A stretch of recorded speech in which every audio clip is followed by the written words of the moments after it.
സന്ധ്യയായി. എന്ത് ചെയ്യാനാ? പഴയതുപോലെ ഒന്നും വയ്യ. മനസ്സെത്തുന്നിടത്ത് കണ്ണെത്തുന്നില്ല, കണ്ണെത്തുന്നിടത്ത് കാലെത്തുന്നില്ല, കാലെത്തുന്നിടത്ത് ഞാനും എത്തുന്നില്ല. ആ പോറ്റിയോട് സംസാരിച്ചു നിന്ന് നേരം പോയതറിഞ്ഞില്ല. വിളക്ക് കൊടുക്കേണ്ട നേരവും കഴിഞ്ഞു.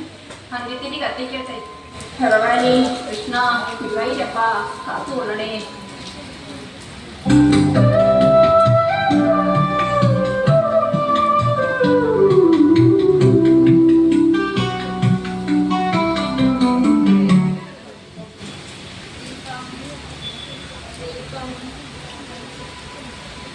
ദീപം എല്ലാം ഓർക്കുമ്പോൾ വിഷമം തോന്നുന്നു. 5-8 കൊല്ലം മുമ്പ് ഈ പൂമുഖത്തിലൊന്ന് ആജ്ഞാപിക്കാൻ എന്റെ അച്ഛനുണ്ടായി. കൂടാതെ എല്ലാത്തിനും താങ്ങും തണലുമായി അദ്ദേഹവും. അന്നത്തെ ഈ വീട്ടിൽ എന്ത് സന്തോഷമായി. ദൈവമേ, എല്ലാം ഓർക്കുമ്പോൾ വേണ്ട, ഒന്നും ഓർക്കണ്ട, അതാ നല്ലത്.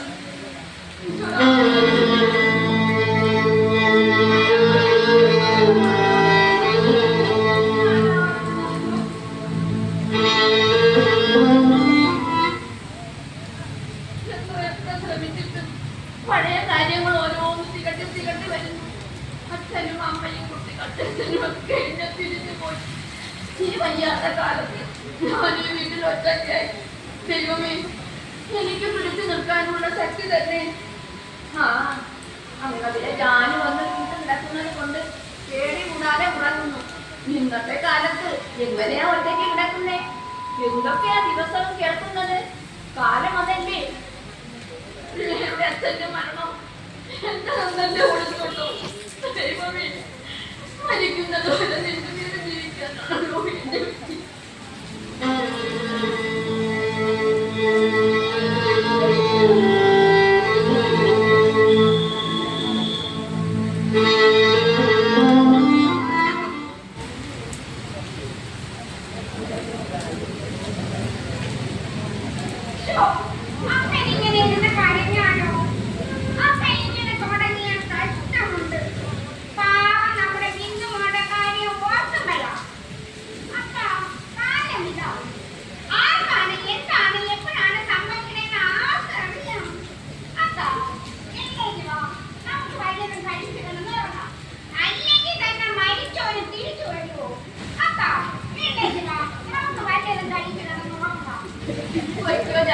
ഞാൻ കുറച്ചു നേരം കൂടി സമാധാനത്തോടെ ഇവിടെ ഇരിക്കട്ടെ. അങ്ങനെയാണെങ്കിൽ അമ്മയുടെ ഭക്ഷണം വേണമെങ്കിൽ ഞാൻ അടച്ചു വെക്കാം. ഞാൻ ഇച്ചിരി കഴിച്ചിട്ട് കിടന്നോളൂ. അക്ക, എനിക്കാണെങ്കിൽ പഞ്ചായത്തിൽ ചക്കരയൊക്കെ ഉള്ളതാ. ഞാൻ ഉറങ്ങി കഴിഞ്ഞാ പിന്നെ അക്ക എന്നെ വിളിക്കല്ലേ അക്ക.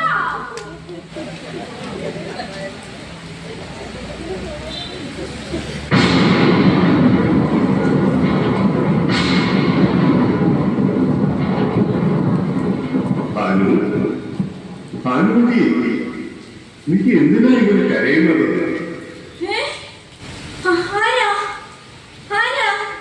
നീ കൊള്ളാമല്ലോടി, ഇത്ര വേഗം എന്നെ മറന്നോ?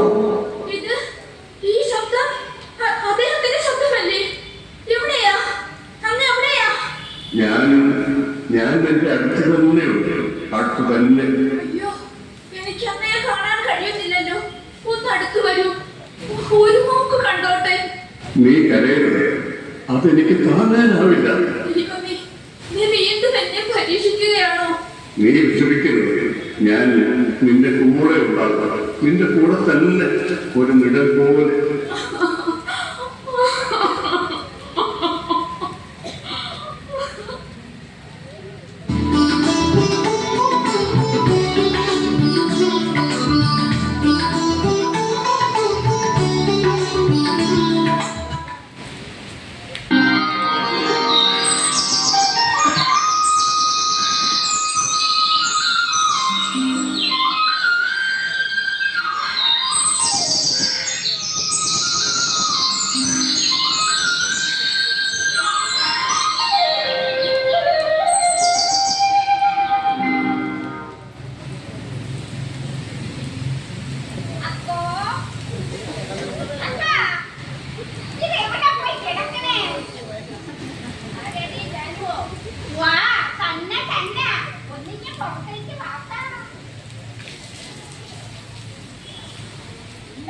കാര്യം അക്ക ഞാനൊരു കാര്യം അറിഞ്ഞിട്ട് വന്നത് നമ്മുടെ വീടിന്റെ മോളെ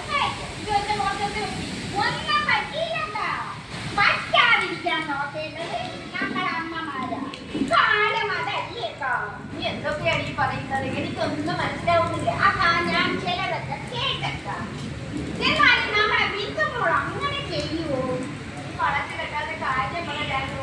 മറ്റൊന്നും അല്ലക്കാ, നമ്മുടെ വീട്ടുമോളുടെ അത്ര ശരിയല്ലക്കാ എന്റെ മോൻ പറഞ്ഞത്. അല്ല അത് പറഞ്ഞിട്ട് കാര്യമില്ല. 3 ഉം 4 ഉം പെട്ടോട് മാറിയല്ലേ ഇപ്പൊ ചാമ്പളോട് ഒളിച്ചോടി പോണത്. മോളെ ഇതൊക്കെ ന്യൂസ് കേട്ടാ മോളെ കല്യാണത്തിന് ഒഴിച്ചു വെച്ച സ്വർണവും പണവും ഒക്കെ എടുത്തോണ്ട് 40 വയസ്സിലാക്കി 25 വയസ്സുകാരനോട് ഒളിച്ചോടി പോയെന്ന്. കാലം അതല്ലേക്കാ. തെളിച്ച പറയണ്ട ഞാനു. അച്ഛാ എന്റെ മോൻ സിറ്റിയിൽ പോയപ്പോ നിന്റെ മോളെ കണ്ടായിരുന്നു. ഇത്തറും ബനിയനും ഒക്കെ ഇട്ടോണ്ട് ചന്ദ്രനോട് മറങ്ങി നടക്കണമെന്ന്. അത് കേട്ടപ്പോ തന്നെ എന്റെ ഒരു പൊളിഞ്ഞു പോയേക്കാം. വീട്ടിൽ വന്ന പച്ചപ്പാവം മിണ്ടാപൂച്ചകളല്ലേ ഇങ്ങനെ മുടക്കുന്നത്. ഞാനു അതെന്റെ മോൾ തന്നെയാണോ? അച്ഛന്റെ മോള് എന്റെ മോള്. അപ്പൊ നമുക്ക് അതുവരെ ഒന്ന് പോയാലോ? ദൈവമേ, ഞാൻ എന്തൊക്കെയായി കേൾക്കുന്നത്? ഒരുത്തൻ നാട് വിട്ട് പോയിട്ട് ഒരു വിവരവുമില്ല. ഇവള് കൂടി ഇങ്ങനെ ആയാലോ? അദ്ദേഹത്തിന്റെ ഒരേ ഒരു ആഗ്രഹം അവളെ ഒരു ഡോക്ടറായി കാണണമെന്നായിരുന്നു. മുളയിലയായ നമുക്ക് നുള്ളിക്കളയാം. മുളയിലയായ നമുക്ക് നുള്ളിക്കളയാം. അതുണ്ടല്ലേ അത് കേട്ടപ്പോ തന്നെ ഞാൻ ഓടി പണിന്ന് വന്നത്. അവനായത് കൊണ്ട് ഈ നാടറിയില്ല, അല്ലെങ്കിൽ ദേശം മുഴുക്കപ്പോട്ടായിരുന്നു. അയ്യോ അപ്പൊ ഞാൻ മീൻ അടുപ്പത്ത് വെച്ചിട്ടാണ് വന്നത്. അതിപ്പോ കണ്ണി കരിഞ്ഞ് കരിനീരായി പോയിട്ടുണ്ട്.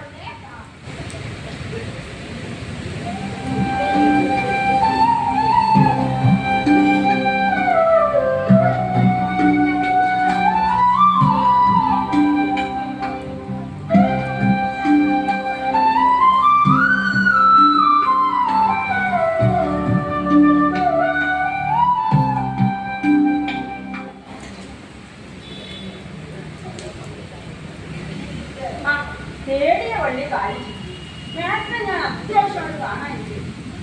ഒന്ന് ഫോൺ ചെയ്താൽ മതിയായിരുന്നല്ലോ മാഡം. ഫോണിലൂടെ പറയേണ്ട മാറ്റമല്ല, എന്തായാലും പറയണം. എന്റെ സെക്ഷനിലെ 3-4 കുട്ടികളുടെ കാര്യത്തിൽ എനിക്ക് ആശങ്കയുണ്ട്. ഫസ്റ്റ് റാങ്കിൽ വരെ എന്റെ കുട്ടികളായിരുന്നു. ഇപ്പോൾ അവർ ബിലോ ആവുകയില്ല. ഞാൻ ആരെയാണ് ഈ പറയുന്നത്? തെളിച്ച് പറയണം. ആ ബിന്ദുവിന്റെയും കുട്ടിയുടെയും കാര്യം തന്നെ. കോളേജിൽ എല്ലാ കാര്യങ്ങൾക്കും മുൻപന്തിയിൽ നിന്ന കുട്ടികളായിരുന്നു. ഇപ്പോൾ അവർ റെഗുലറായി ക്ലാസ്സിൽ കയറാറില്ല. ആ മാഡം, ഹോസ്റ്റലിൽ നിന്ന് ആരും അറിയാതെ അവർ പുറത്തിറങ്ങുന്നുണ്ടോന്ന് ഒന്ന് വാച്ച് ചെയ്യണം. അത് ഞാൻ ഏറ്റു വേണ്ട. അത് എന്റെ കൂടി ഡ്യൂട്ടി അല്ലേ? ആ പറയുന്നത് കൊണ്ട് മാഡം തെറ്റിദ്ധരിക്കരുത്. അവർ ഡ്രഗ്സ് ഉപയോഗിക്കുന്നുണ്ടോ എന്ന് എനിക്ക് സംശയമുണ്ട്. ഡ്രഗ്സോ? യാതൊരു കാരണവശാലും ഞാനിങ്ങനെ പറഞ്ഞാലും അവരറിയും. ശരി മാഡം, എന്നാൽ ഞാൻ പോട്ടെ. ശരി, ഓക്കെ.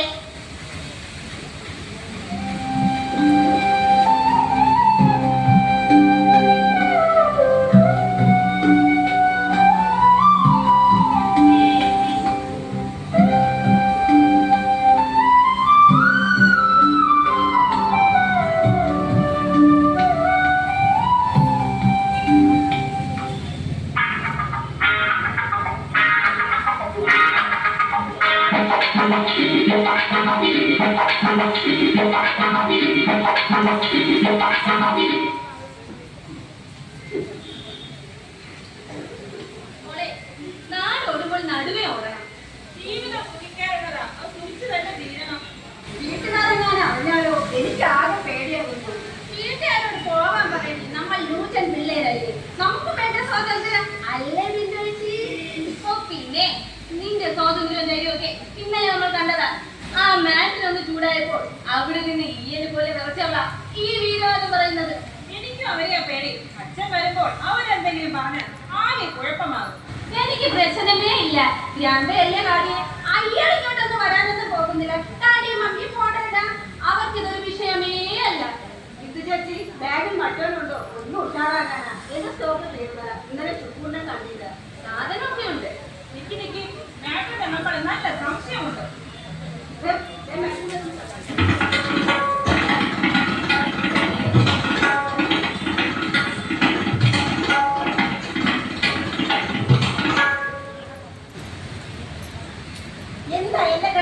എല്ലാവരും കൂടി നിന്ന് പരിങ്ങുന്നത്?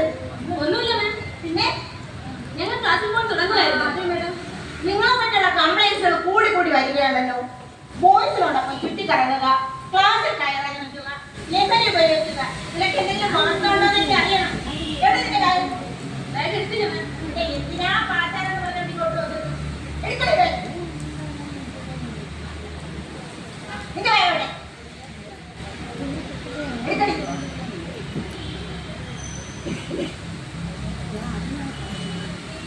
നമ്മളിനി പൊക്കോട്ടമ്മ. നിക്കണിക്ക് ഒരു കാര്യം ഞാൻ പറഞ്ഞേക്ക. നിങ്ങളുടെയൊക്കെ വീട്ടുകാരെ അവരുടെ വീടും പറമ്പൊക്കെ പണയപ്പെടുത്തിയാൽ നിങ്ങളെ MBBS പഠിപ്പിക്കാനായിട്ട് ഇങ്ങോട്ട് വിടുന്നത്. അത് ഓർമ്മ വേണം. വലിയ മക്കളെ പോലെ കഴിഞ്ഞ് ഞാൻ പറയില്ല. ദൈവത്തെ ഓർത്ത് അവരെ ധർമ്മസംഘത്തിലാക്കരുത്. പൊട്ടോ.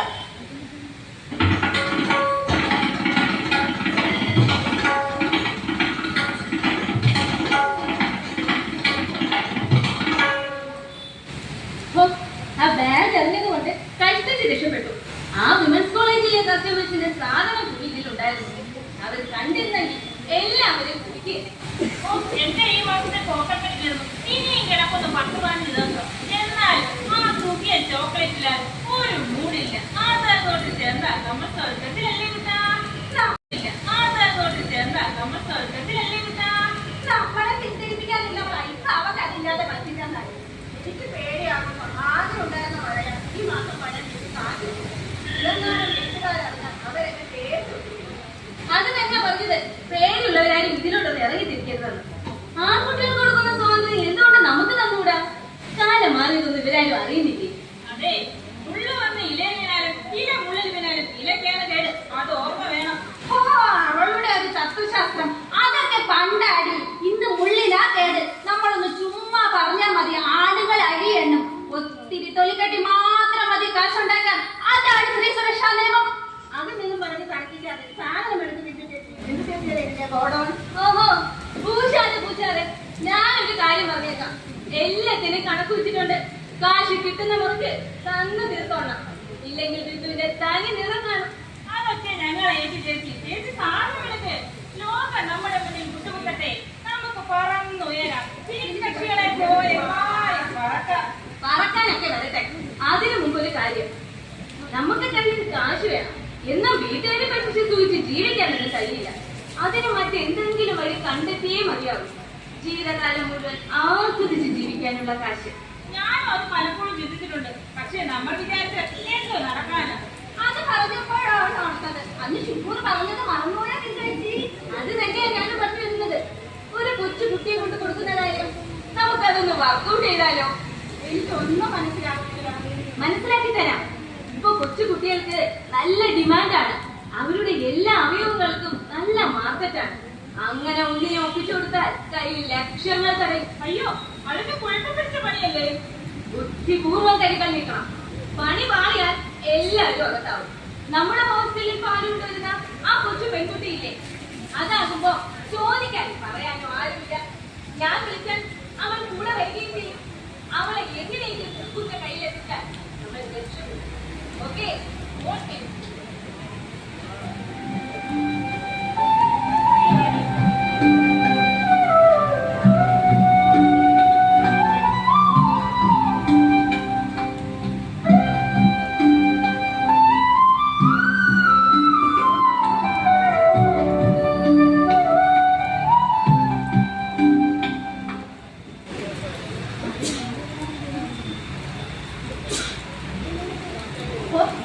ദൈവമേ, എനിക്കിപ്പോഴാ സമാധാനമായത്. ഹോസ്റ്റലിൽ പറഞ്ഞത് കേട്ടില്ലേ ജാനു? നിന്റെ മോനെ ആള് തെറ്റിയതാ. ഇതുവരെ വന്ന സ്ഥിതിക്ക് ഞാൻ എന്റെ മോളെ കണ്ടിട്ടേ പോകുന്നുള്ളൂ. അക്ക, ഞാനാണ് പറഞ്ഞെന്ന് അവളോട് പറയല്ലേ അക്ക. എന്നാലും അവന് തെറ്റ് പറ്റുമോ? ഇക്കൊല്ലം കൂടെ തന്നലടി. പരീക്ഷ കൂടി കഴിഞ്ഞാൽ അവളായി, അവളുടെ പാടായി. ഇപ്പൊ നമുക്ക് ഹോസ്റ്റലിൽ പറഞ്ഞ സ്ഥലത്ത് പോയി മോളെ ഒന്ന് കാണാം.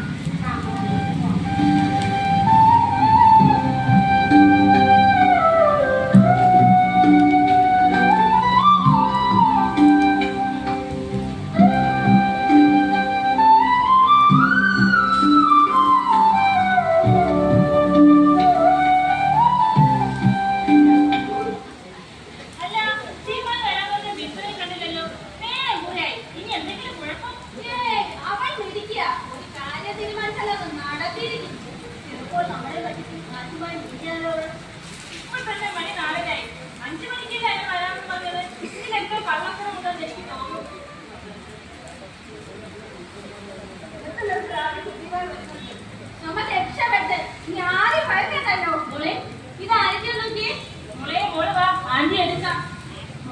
ഓറഞ്ച് വേണോ മുട്ടായി വേണോ അരി വാങ്ങി തരട്ടെ? ശുഭം കാറുമായി വരാന്ന് പറഞ്ഞിട്ടുണ്ട്. നീ കൊണ്ടുവരുന്നത് ആരും കണ്ടില്ലല്ലോ. ഇവരെ ആരും കണ്ടിട്ടില്ല. നിങ്ങൾ ഇവിടെ തന്നെ നിന്നാൽ മതി. ഞാൻ കുട്ടിയുമായി പോയിട്ട് വരാം. വേണ്ട വേണ്ട, അതൊന്നും ശരിയല്ല, ഞങ്ങൾ കൂടി വരാം. വേണ്ട, അത് റിസ്ക്കാണ്. നിങ്ങൾ ഇവിടെ തന്നെ നിന്നാൽ മതി. ഞാൻ കുട്ടിയുമായി പോയിട്ട് വരാം. മോളെ അതിക്ക് ചാറ്റ പറയൂ.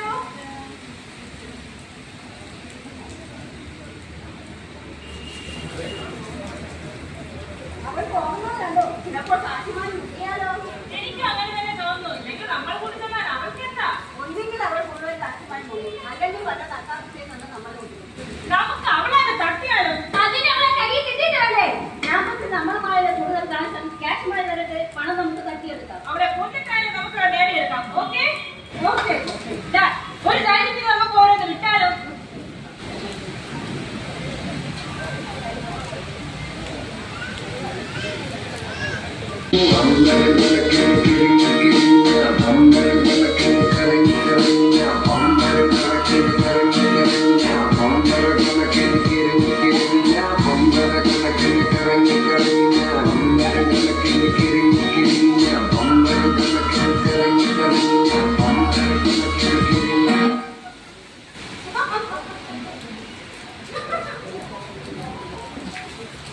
ഓക്കെ, എല്ലാം ഓക്കെ. പണം ഈ ബാഗിലുണ്ട്. നമുക്ക് വേദിക്കാം. സമമായി ഇരിക്കണം. നിങ്ങളെന്താ ഇങ്ങനെ? നോനോ, ഇവിടെ സേഫ് അല്ല. നീ പറയുന്ന സത്യമാണോ ഞങ്ങൾക്ക് അറിയണ്ടേ? നമുക്ക് നിന്നെ വിശ്വാസമില്ല. പണം കാണിക്കണേ. ഓഹോ, അപ്പൊ എല്ലാരും നല്ല മൂഡിലാണല്ലോ. എങ്കിലേ പണം തരാൻ ഉദ്ദേശിക്കുന്നില്ല. നിങ്ങൾ എന്താ ചെയ്യുന്നതെന്ന് ഞാനൊന്ന് കാണട്ടെ. നിനക്ക് കാണാം, കാണിച്ചേരാം.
രണ്ടുപേരും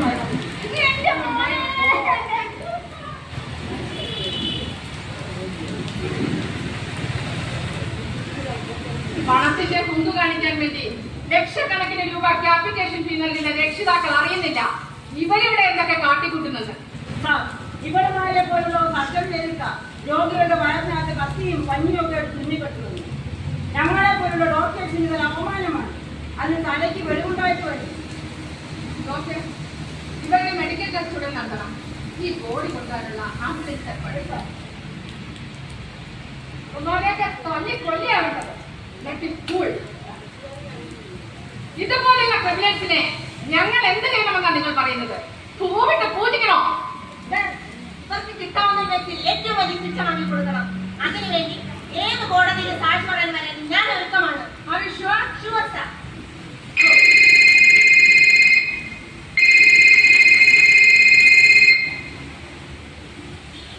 ഹലോ, സബ് ഇൻസ്പെക്ടർ ഹിയർ. അതെ, പാല് കൊണ്ടുവന്ന കുട്ടിയുടെ പോലീസ് സ്റ്റേഷനിൽ പരാതി വന്നിരുന്നല്ലോ. എന്താ? ആ, മൈ ഗോഡ്, കിട്ടിയോ? ഷുക്കൂർ, യെസ്,